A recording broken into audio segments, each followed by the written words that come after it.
السلام علیکم ورحمۃ اللہ وبرکاتہ۔ الحمد للہ وحدہ والصلاة والسلام علی من لا نبی بعدہ،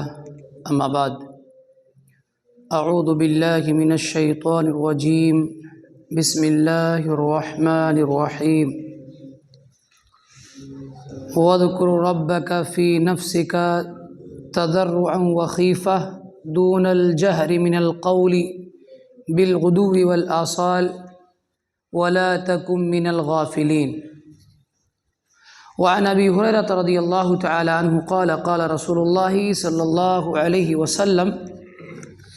من قال حین یصبح وحین یمسی سبحان اللہ وبحمدہ 100 مرہ، رواہ مسلم۔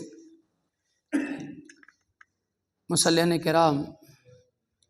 سورہ صاد کی ایک آیت میں نے پڑھی ہے اور صحیح مسلم کی ایک حدیث اختصار کے ساتھ میں نے پیش کی ہے۔ اسی آیت اور حدیث کے حوالے سے میں آج کے درس میں اپنی باتیں رکھوں گا، اور یہ جان لیں کہ یہ جو دروس ہو رہے ہیں اور اس تعلق سے مسلسل دروس آپ کو سننے کو مل رہے ہیں، ذکر کے تعلق سے، ذکر کی فضیلت کے تعلق سے،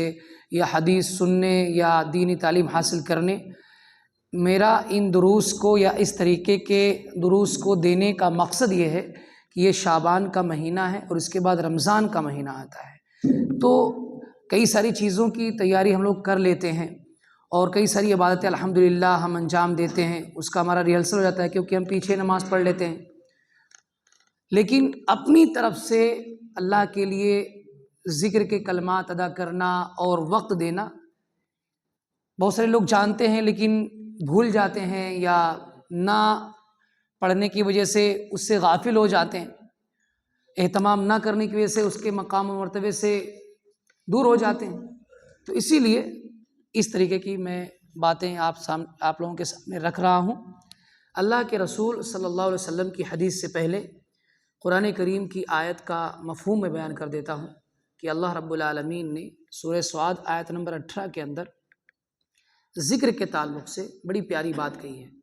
وَاذْكُرْ رَبَّكَ فِي نَفْسِكَ، اپنے رب کا ذکر کرو اپنے نفس میں،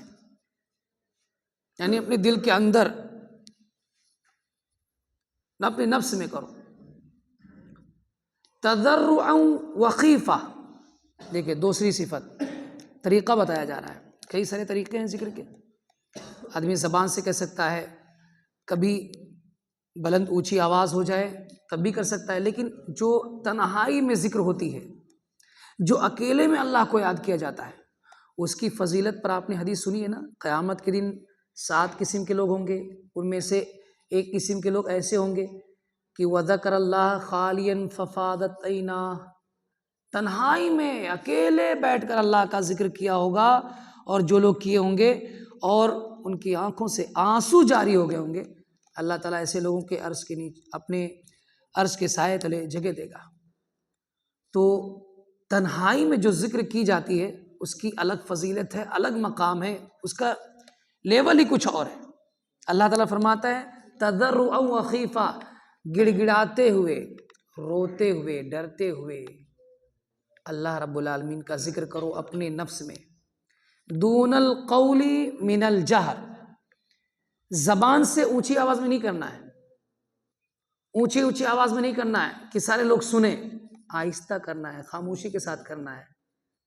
کیونکہ آپ ذکر کر رہے ہیں اللہ رب العالمین کو۔ اللہ رب العالمین کی ذات وہ ہے جو سینوں کے چھپی ہوئی باتوں کو بھی جانتی ہے، آپ خیال کیا کر رہے ہیں، آپ سوچ کیا رہے ہیں، اس کو بھی اللہ تعالیٰ رب العالمین جانتا ہے۔ تو ذکر جو اعلیٰ درجے کا ہے وہ یہ کہ آدمی زبان سے کہے لیکن آہستہ کہے، سنائی نہ دے، اپنے نفس میں کہتا رہے، زبان سے بھی حرکت دیتا رہے، اور دل میں اس کے معنی اور مفہوم کو، اس کے مقام اور مرتبے کو سمجھتا رہے۔ اور یہ کب کب کرنا ہے؟ بالغدو والآصال، صبح و شام کرتے رہنا ہے، یہ طریقہ بنا لینا ہے صبح و شام کا۔ ذکر تو ہمیشہ کر سکتے ہیں لیکن صبح اور شام، صبح میں دنیا جاگتی ہے، انسان جاگتے ہیں، اللہ کی جو بنائی ہوئی مخلوق ہے وہ بیدار ہوتی ہے اور باہر نکلتی ہے رزق کی تلاش کے لیے، اور اس وقت ذکر میں مشغول رہنا اور ذکر سے اپنے دن کا آغاز کرنا اس کی بڑی فضیلت ہے۔ تو اسی لیے صبح و شام کے الفاظ قرآن کریم میں حدیث میں بہت آئیں گے، صبح و شام ذکر کرنا ہے۔ اور ذکر کرنے والوں کی ایک نشانی کیا بیان کی؟ وَلَا تَكُن مِّنَ الْغَافِلِينَ، غافل رہنے والے میں سے مت ہونا، جو غافل ہو جاتے ہیں۔ معلوم کیا ہوا؟ جو اللہ کا ذکر کرتے ہیں وہ غافل نہیں رہتے ہیں، وہ اللہ رب العالمین کو یاد کرتے رہتے ہیں۔ اور رسول اللہ صلی اللہ علیہ وسلم نے اس کی فضیلت میں ایک حدیث میں بیان کروں اس کا مفہوم، کہ اللہ کے رسول صلی اللہ علیہ وسلم نے فرمایا کہ روز قیامت جس نے صبح اور شام میں 100 مرتبہ سبحان اللہ و بحمدہ کہا ہوگا، جس نے صبح اور شام میں 100 مرتبہ سبحان اللہ و بحمدہ کہا ہوگا، قیامت کے دن اس سے افضل عمل کسی کا نہیں ہوگا، کسی کا نہیں ہوگا اس سے افضل عمل، سوائے اس شخص کے جس نے یہ کلمات کہے ہوں گے یا اس سے زیادہ کہے ہوں گے، ورنہ اس سے بڑھ کر اس سے افضل عمل کسی کا نہیں ہوگا۔ آپ سوچئے، اس لیے آپ معمول بنائیے، ابھی سے ذکر و اذکار کی عادت ڈالیے، تاکہ رمضان جو آنے والا ہے اللہ تعالیٰ ہم سب کو نصیب فرمائے، تو رمضان کا مہینہ جو آنے والا ہے اس میں ہم اچھے انداز سے نمازیں بھی پڑھ سکیں، روزے بھی رکھ سکیں، قرآن کی تلاوت بھی کر سکیں، ذکر بھی کر سکیں، ساری عبادتیں انجام دے جائیں۔ اللہ رب العالمین ہمیں اس کی توفیق عطا فرمائے، آمین۔ وآخر دعوانا الحمد للہ رب العالمین۔